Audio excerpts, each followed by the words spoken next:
Alright, so our next amazing Python module is going to be our time module. So let's go ahead and first thing first, import time into our shell. Okay, so let's now talk what time is, how it works. So there's a function, okay, and the first function I want to talk about is called time.time. So just go ahead and type in time.time and then two brackets. So it returns me 143587446 point something. And all this is it's showing me the number of seconds that have passed since January 1st, 1970 at, what would you say, 0 a.m. So as soon as the new year started on 1970, that's the number of seconds have passed since then, okay? So you're probably wondering, well, what do we do with this information? I mean, time.time, yay, that's fantastic, but how does that help me, okay? So think about it like this. Let's say I had a number, or I'm sorry, not a number, a program, and I wanted to find out how long this program is taking me. Well, what we can do is, for suppose, let's say a function, we can first get the time value right now, let the program run, and then get the time value after the program has completely ran. So the code for that would be somewhat in a function. So I guess that might have been a bit confusing, but just stick with me here. So I'm going to call this function numbers, okay? And it takes in one value, which is how many numbers do you want to write.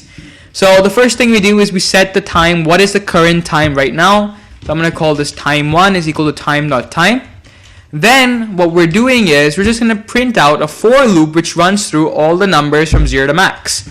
So for I in range 0 to max, print I. And then as soon as that's done, I want to know what time 2 is.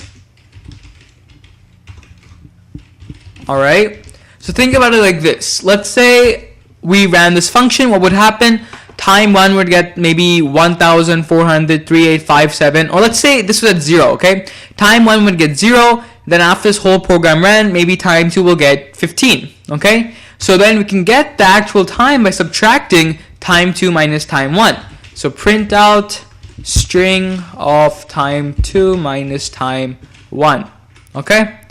That looks good. Let's go ahead and call numbers and take a look at what happens. So I want to print out the first 100 numbers. What happens? Alright, it's running. Ta-da! So based on my data, it says that it's taken 3.4 seconds to run this entire program. Now let's go ahead and try this out with maybe 300 numbers. Numbers 300. Alright, so let it run. This might take some time, so we will wait. Alright, almost there.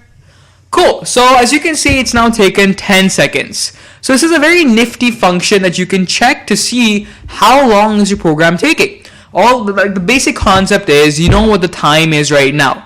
And you know that in 10 seconds or in 20 seconds, the time will be 20 seconds more than the time is right now.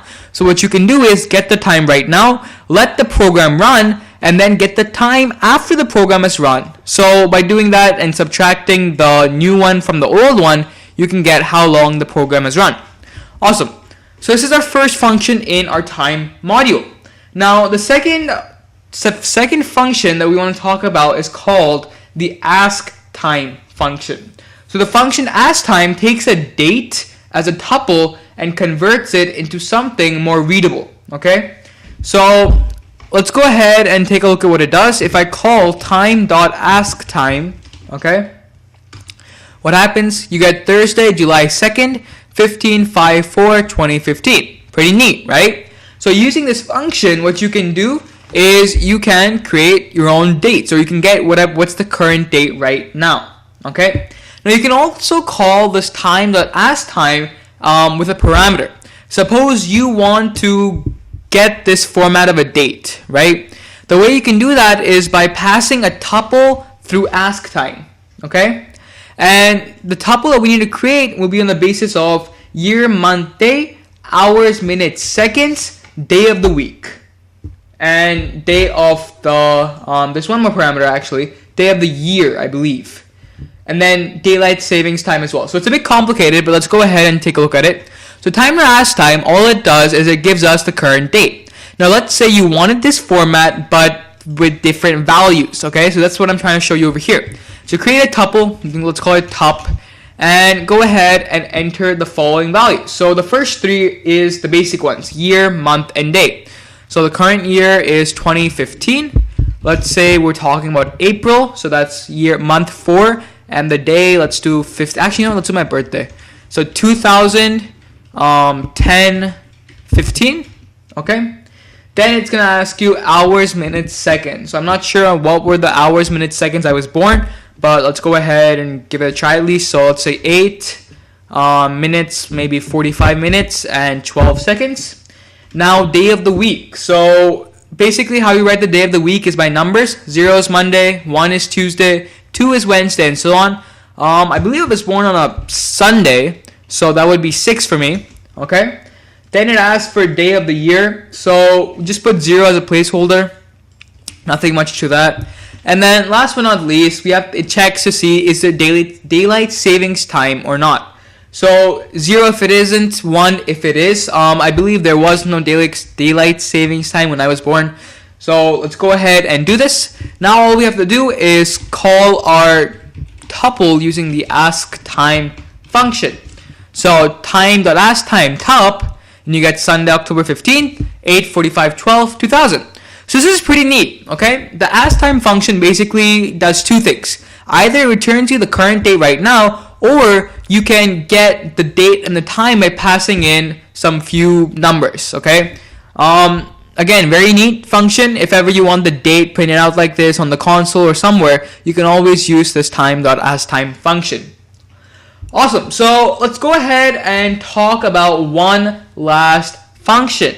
Now, this function is called the local time function, and it returns the current date and time as an object. And the value is in roughly the same order as askTime. However, if you print it, you'll get it class-wise, month-wise, stuff like that. So take a look at this. I'm going to go ahead and call this function time.localTime, okay? And it gives me time.struct_time, TM year 2015, TM month 7, TM day 2, hour 15, minute 8, seconds 19, and so on, all right? And this is probably a little bit confusing to you. I mean, how do we access these values? How does it work? Well, what we can do is go ahead and set time.localTime to a new variable. I'm going to say time.localTime is equal to t, okay? And now what we can do is we can now set variables of this, okay? So again, a little bit confusing, I agree, but stick with me here. Let's say I wanted to get the year of today. The way I can do that is by saying year is equal to t0, okay? Let's say I wanted the day. So right now, as you can see, our first value is 2015, then the month, then the day. So go ahead and do day is equal to t2, and month is equal to t1, all right? So year, day, month, or actually year, month, day. Now what we can do is if you go ahead and print out year, day, and month, you can now access those values. For example, if you were creating a Python application where you wanted the date to be displayed up top, instead of doing this whole Sun, October 15th, 8:45:12, 2000, if you just wanted to get their date, right, what you can do is you can call the time.localTime function, get the year, day, month values, and then do whatever you want. You can just show the year, just show the day, show everything. You can maybe show it properly like this. You can say print, how does it work? It's what, day, month, year, I guess. I believe, I'm not sure.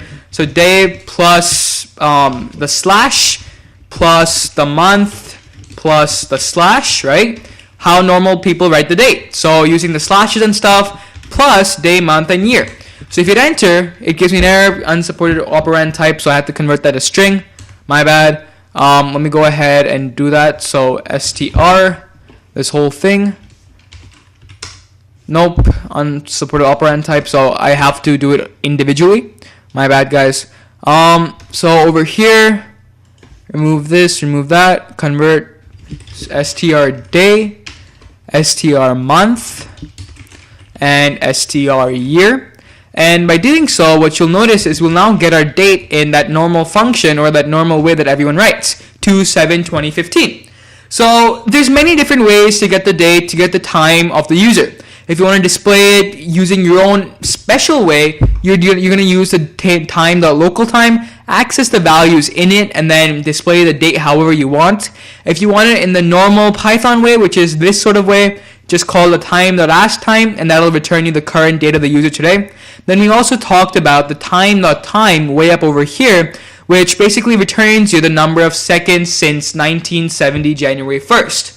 Awesome. So we've talked a lot about the time module, and I think that's enough for, a long time. But before we go, there's, I think, one last function you should probably know. You're probably bored of time by now, but one last thing, and that's called the sleep function. So let's say I gave you, so for I in range 0,5, 0,5, I wanted you to print I. However, you didn't want the numbers to come so fast. Right now, zup, zup, zup, zup, zup. I mean, you can't really understand what's happening. What if you slowly wanted each number to come? This is where the time.sleep function comes. And all sleep does is it pauses the program you're running for how many seconds you want. Let's say I wanted it every second. So 0, 1, 2. You can see how it slowed down the program and made it easier for us to understand. So again, time.sleep is a very, very interesting function. And when we get onto animations and more graphical interface objects, this is where the time.sleep comes really handy. Awesome. So I'm now done with the time module. If you have any questions on how things work, why is it 1970? I'm actually not sure about that. But if you have any questions, definitely get back to me on the forums, and I'll see you in the next lecture.